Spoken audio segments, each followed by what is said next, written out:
Hola a todos, sean bienvenidos a este primer episodio de este nuevo proyecto. Yo soy Héctor, soy el creador de Yo Medicao y decidí comenzar este proyecto solo por una corta temporada. La idea es sencilla, tomar dos cosas que me gustan mucho como lo es el terror y la veterinaria y juntarlos. Una mezcla un poco rara pero que de momento no he visto en ningún otro lado. Tomémoslo como un proyecto para experimentar, del cual espero que sea del agrado de todos ustedes. Así que tú, médico, tú, estudiante, o simplemente si eres seguidor del terror, espero que me permitas acompañarte en tus guardias o en tus noches de desvelo mientras haces tarea. Esto es Relatos Veterinarios.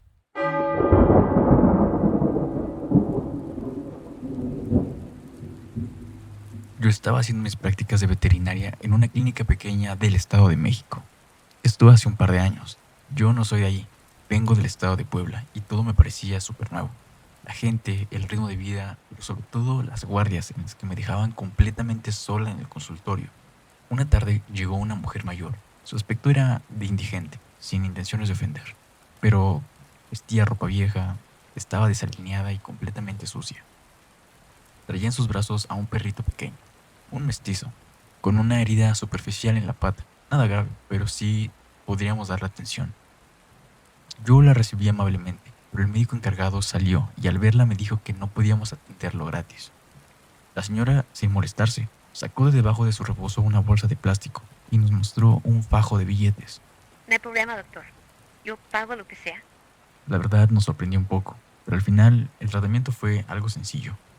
Curación, antibiótico y un vendaje. El costo no fue tan bajo. Rondó alrededor de los 800 pesos, pero ella, sin decir una palabra, lo pagó. Cuando le entregué a su perro, me miró con una sonrisa y me dijo: Gracias, mija. Que mi niña Blanca te cuide y te acompañe. Yo no le di importancia. Pensé que era solo una expresión rara, pero no más. Pasaron días con completa normalidad, pero una noche de guardia, mientras yo hacía registros en la computadora, no hice nada. Me quedé callada. Simplemente lo dejé pasar. Pero un par de minutos después, en silencio me acerqué, con mucho cuidado y me asomé por la ventana. Afuera, por un instante, vi la silueta de una persona, como cubierta con un manto. No alcancé a distinguir más, solo una forma de alguien de pie que me hizo quedarme completamente helada. Poco a poco se fue caminando hacia atrás y fue desvaneciéndose en la oscuridad.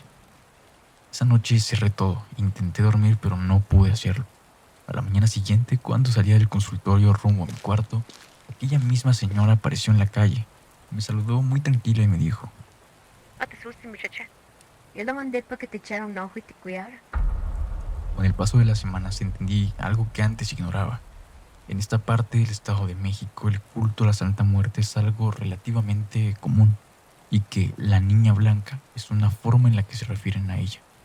Desde entonces, cada vez que recuerdo esa noche, no sé si sentir miedo o si sentir agradecimiento. Y cuando entré a la facultad de veterinaria, me sentía completamente fuera de lugar. No conocía a nadie, era foránea y lo único que quería era hacer amigos. Fue así que comencé a acercarme a un grupo de chicas de mi salón. Comenzamos a convivir y al principio me pedían favores pequeños. Ir por material de laboratorio, llevar algún apunte, entregar trabajos, cosas que no parecían importantes, pero con el tiempo me fui dando cuenta de que siempre era yo la que hacía esos encargos. En ese momento no lo notaba, me parecía normal. Pensaba que eran mis amigas, que así funcionaba la amistad en la carrera. Me daba miedo quedarme sola y es por eso que siempre decía que sí. Con el tiempo comenzaron a pedirme cosas más grandes. Recuerdo aquella ocasión en la que para una práctica necesitábamos a un perro. Yo terminé consiguiendo uno de la calle y tiempo después tuve que conseguir otro, que le pedí prestado a uno de mis vecinos. Siempre era lo mismo. Yo me encargaba de buscarlos y al final de la práctica ellas me dejaban con el compromiso de tener que regresarlo.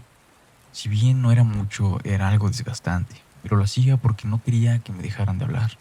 A mediados de semestre llegó una petición rara. Diana y Laura, dos chicas del grupo de amigas, me buscaron casi rogándome pasada la medianoche.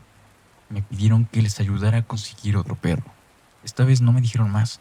Me dijeron que era importante y que necesitaban a un perro para una práctica de otra materia en la cual yo no cruzaba con ellas. Yo, de muy mala gana, conseguí otro perro callejero. Pasaron los días y fue algo raro, porque ninguna de las dos me buscó para que yo regresara al perro. Se tocó el tema hasta un día en el que discutimos por dinero del material, y en la pelea yo saqué este tema. Les dije que yo no pensaba seguir poniendo dinero de más, y ya bastante había hecho consiguiéndoles ese perro que no era para mí, y que eran pasada la medianoche. Fue ahí que una de ellas, quizá por el enojo, por la emoción o por simple impulsividad, dijo. ¿Y eso qué? Ese perro nunca fue para la escuela. En ese momento se quedaron calladas. Ellas tomaron sus cosas y se fueron. Fue ahí que yo me di cuenta que algo andaba mal. Al final del semestre terminamos muy distanciadas. Dejamos de hablarnos y no fue casi al final de vacaciones cuando una chica del grupo, Carla, me mandó un mensaje. Me dijo que se sentía mal por lo que había pasado, que ella estaba completamente en desacuerdo y que yo tenía que saberlo. Fue ella quien me explicó que Diana y Laura se habían estado metiendo con un grupo de estudiantes de semestres un poco más adelantados. Decían que practicaban cosas que ellas no entendían y que para poder entrar, para poder pertenecer a ese grupo les habían pedido algo. Les pidieron un animal. Les habían pedido ese perro, ese que yo había conseguido en la madrugada. Carla me dijo que era cosa mía si decidía creerle o no, pero ella lo había escuchado muy claro. Habían usado el animal para un ritual. No me dio detalles, ni quería saberlos. Yo no participé directamente, pero fui quien lo consiguió. Y aunque no tuve la intención de hacerlo, la culpa me persigue hasta el día de hoy, porque lo hice por miedo a quedarme sola, por querer encajar. Y ahorita que te cuento esto, también les doy una advertencia. Tengan mucho cuidado con sus mascotas en estas fechas. Desde octubre a diciembre yo no entiendo nada de esto, pero sé que esta es la época en donde muchos sacrificios se llevan a cabo. Solo, por favor, cuiden mucho a sus mascotas. Cuando yo estaba en la carrera de medicina veterinaria, ese semestre nos llevaron de prácticas a una granja de producción porcina en Guanajuato.